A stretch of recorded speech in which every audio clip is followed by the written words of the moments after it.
Un retour aux sources. Après plus de 30 ans passés au Royaume-Uni, la chanteuse a pris une grande décision. Exit Londres, Kylie Minogue va déménager en Australie, son pays natal. Un choix évident pour l'artiste de 53 ans, qui souhaite ainsi se rapprocher de sa famille restée sur l'île. C'est quelque chose à laquelle elle pense depuis un moment, a confié l'une de ses proches. Et l'envie de Kylie Minogue de retourner en Australie a été précipitée par ces derniers mois, puisque c'est là-bas qu'elle a passé la majeure partie des confinements.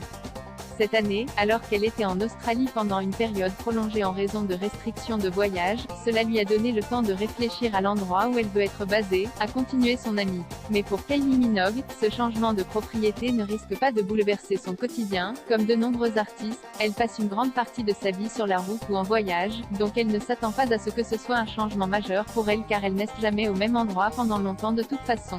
Dans des documents déposés, la star a changé l'adresse de service de ses 4 entreprises principales pour une située à Hawthorne, une banlieue de Melbourne.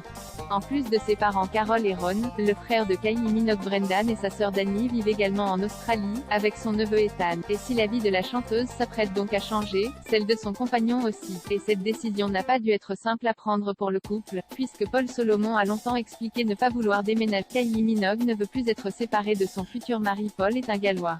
Mais il est à Londres depuis près de 20 ans. Il aura tout simplement pas de foyer australien. J'ai un passeport britannique et un passeport australien. Je pense que certaines personnes oublient que je suis australienne, confiait Kylie Minogue en 2020. Mais puisque son compagnon a quitté son travail à GQ il y a quelques semaines, plus rien ne le retient au Royaume-Uni. Pour les deux dons, plus question de se séparer de longs mois. Mi-septembre, les deux amoureux se sont en effet retrouvés après 9 mois loin de l'autre. À cause de la pandémie de coronavirus en effet, Kylie Minogue était bloquée en Australie alors que Paul Solomon se trouvait à Londres. C'est donc plus près de ses racines et auprès de son chéri que la chanteuse va pouvoir travailler sur son prochain album.